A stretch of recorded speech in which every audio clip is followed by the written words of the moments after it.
秘路人生，靈醫解碼。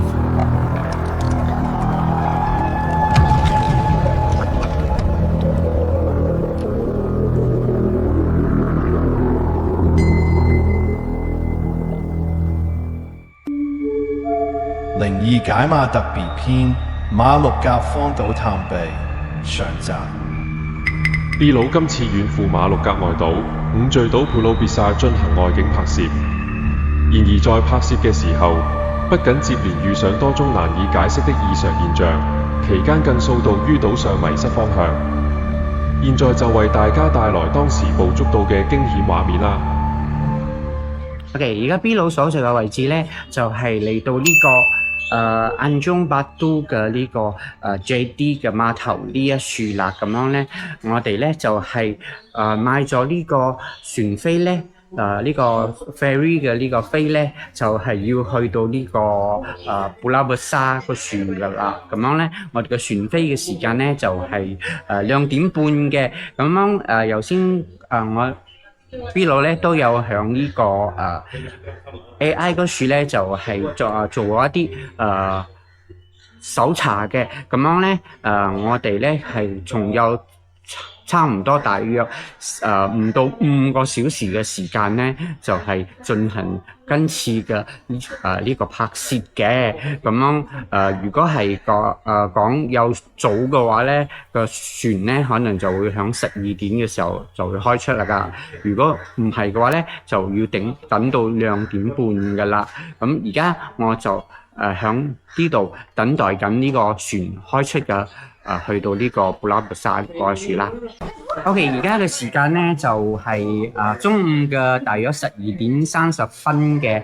咁而家咧我哋嘅嗰個負責人咧就係同我哋講咧，就係可以開始過去呢個布拉布沙呢樹噶啦。咁而家咧我哋就係上緊船噶啦。好嘅，咁而家我哋就一路咁上緊過去呢個布拉布沙嘅呢個 ferry 嗰樹啦。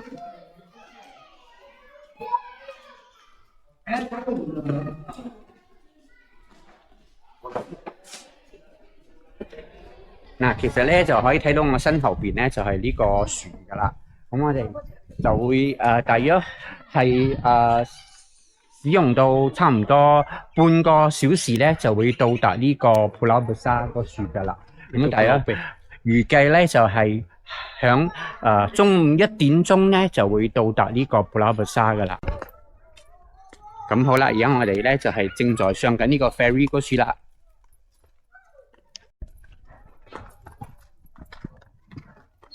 嗱，而家我哋咧就係上緊呢個 ferry 啦。可以睇到咧呢個碼頭咧其實都係幾靚嘅。我哋就會坐咁樣嘅船咧，就係會過到呢個普拉布沙噶啦。可能要稍微嘅停一停今次嘅呢個拍攝先，因為要上船嘅關係。OK， 咁樣咧，我哋而家咧就係正在前往緊呢個布拉布沙呢處啦。咁樣係預計咧就係需要使用到30分鐘嘅時間咧，就會到達呢個布拉布沙噶啦。咁而家我哋嘅船咧就係正式開出啦。咁而家我哋轉個鏡頭俾大家睇下，我哋而家去緊呢個島上嘅呢個情況先啦。可以睇到啊，我哋嘅船就係而家開出緊。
Sa mai.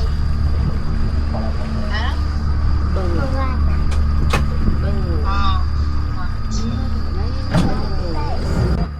咁我哋依家咧就係到達咗呢個碼頭嘅布拉布沙嘅碼頭呢處啦。咁而家我哋正在就係上緊去呢個布拉布沙嘅呢個位置呢處啦。咁要非常之小心嘅，因為咧其實咧要上嚟呢處咧，其實都唔容易嘅喎。嗱，可以睇到我哋一直沿路上去咧，其實咧係非常之嘅辛苦嘅。嗱。而家我哋就係正式上緊呢個普拉布沙嘅呢個島呢處啦，就係正式到達呢處噶啦。咁樣而家我就將個鏡頭轉一轉俾大家睇下，而家呢個普拉布沙呢處嘅呢個島係點嘅先。嗱，可以睇到嘅前邊就係呢個普拉布沙嘅呢個島啦。其實都有一啲嘅海上活動嘅，但係今次嘅拍攝咧，我哋咧就唔會響呢啲呢度地方咧，就係做一啲嘅所謂嘅海上嘅活動嘅。咁今次咧就係為咗嚟呢處咧，就係拍攝一啲關於普拉布沙呢度嘅一啲歷史啦，同埋一啲比較神秘嘅呢個地方嘅。咁而家我哋就係正式上緊去呢處先啦。OK， 好啦，咁而家咧我哋咧就係正式嘅登島咗啦。咁喺我身後邊咧就係呢個普拉布沙嘅呢個牌坊嘅。咁我哋頭先剛剛喺 AI 嗰處咧就係有講到，就係喺我哋嘅第一站咧就係要去到呢個荒廢嘅呢個度假屋嗰處嘅。咁樣而家我哋咧就係要正在前往緊去呢個荒廢嘅度假屋先啦。嗱，咁依家咧我哋咧就係正在上緊去呢個荒廢嘅呢個度假村噶啦。咁而家我哋睇下可唔可以入去先，因為咧其實可以睇到咧沿路上咧都係一片嘅大森林嚟嘅。Nama dia Putra Island Resort. Atau ada sini dia tangkap. 嗱，我哋就唔知道究竟呢個度假村咧係唔係已經係荒廢咗嘅。嗱，我哋正在行上去睇下先。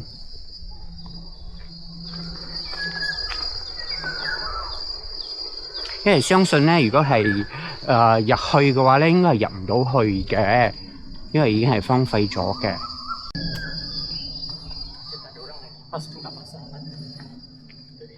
嗱，相信呢個就係呢個荒廢咗嘅度假村啦。因為可以睇到嘅就係一啲嘅有好多嘅一啲嘅燈啦，同一啲嘅廢置咗嘅呢個木物品咧喺度嘅。呢度就係佢嘅呢個大廳啦。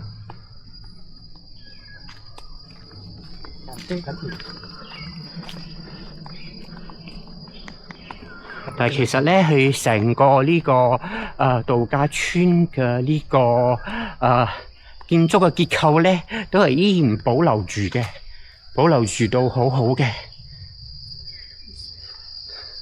嗱，去呢度咧係上唔到去嘅喎。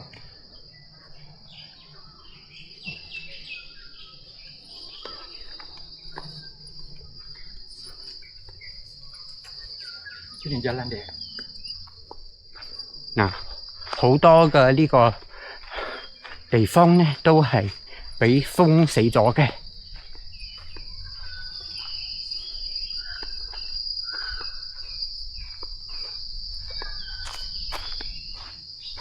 嗱，我哋咧而家咧就係嘗試緊睇下可唔可以響入後邊嗰處入到去呢個度假村啦。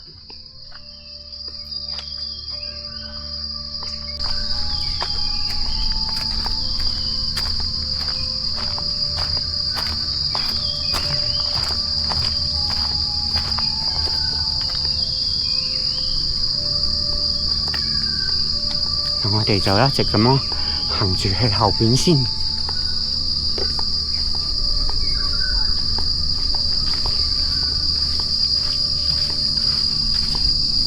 可以睇到到處都係呢個森林嚟嘅。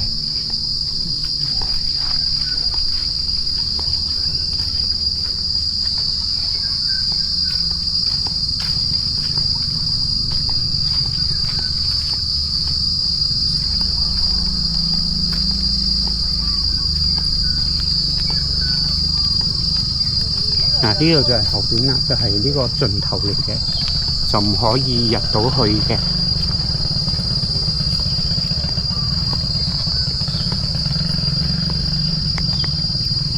咁好啦，咁而家咧，我哋可能咧就要再去揾呢個所謂嘅呢個荒廢咗嘅度假村啦，因為咧我哋應該係揾錯地方嘅。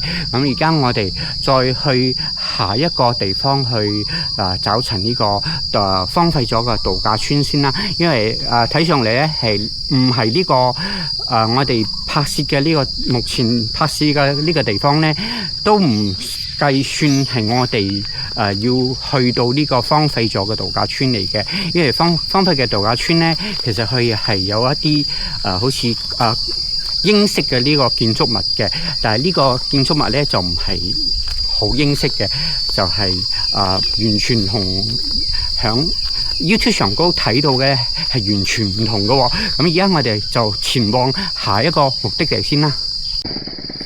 OK， 咁而家 B 佬咧就係嚟到呢個其中一個水井噶啦，就係喺我身後邊嘅呢個水井呢處噶啦。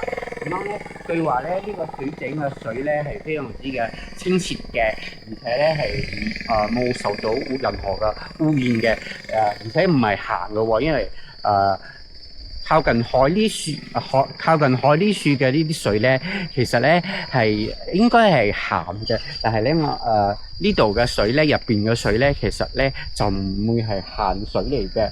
嗱，睇下我可唔可以將一啲水咧就係提上嚟先啦。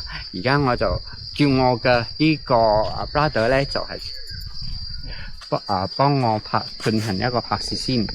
嗱，就係睇下我哋試下呢個水咧究竟係咪鹹嘅先。我就將個桶咧就係稍微攞落去。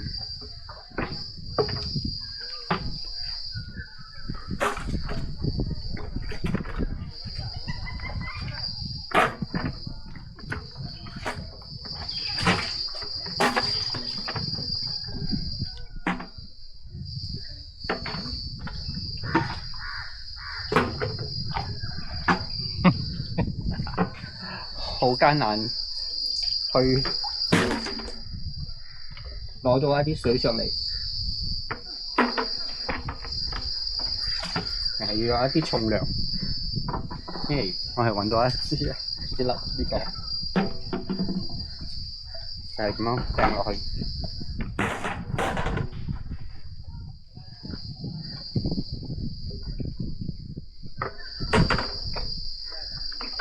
冇辦法。我係淨係可以稍微嘅攞到一啲嘅水上嚟嘅啫。嗱，我哋嚟試下睇呢個水究竟佢係點嘅先嚇。其實非常之嘅清澈嘅，係唔會有任何嘅鹹嘅味道嘅。咁好啦，咁呢個咧就係呢個井水呢度噶啦，咁樣就係呢個井水嘅拍攝啦。咁我哋咧就係繼續去下一站啦。咁而家咧我哋咧就係嚟到呢個所謂嘅呢個Sultan Arifin 嘅呢個墓碑呢樹噶啦。咁樣咧就係由於我今日咧就係着短褲嘅關係啦。嗱，出邊已經係有呢個告示牌，就係寫住咧係着短褲嘅話咧係唔可以進入嘅。咁樣唯有咧我就係可以響呢個旁邊呢一處咧，其實都有另外一個墓碑嘅。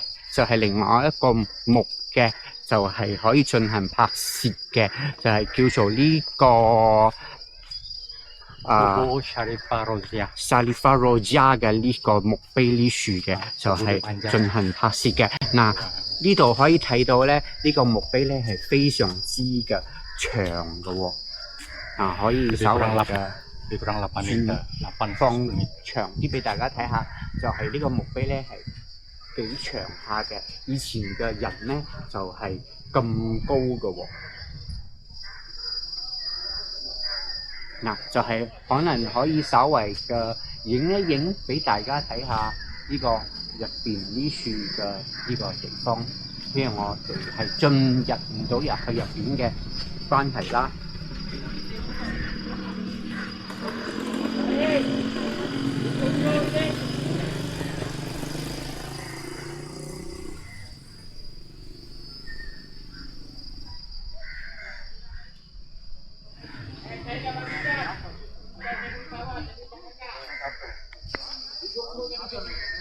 OK， 好，咁咧喺呢度咧就係拍攝呢個木碑嘅呢個所在嘅位置啦。咁由於咧就係大家可以睇到咧，我就係着短褲嘅關係啦，所以咧就係冇辦法入到去入邊嗰一樹進行拍攝嘅，咁好非常之嘅遺憾。咁冇所謂，咁我哋再去下一個地點咧進行拍攝啦。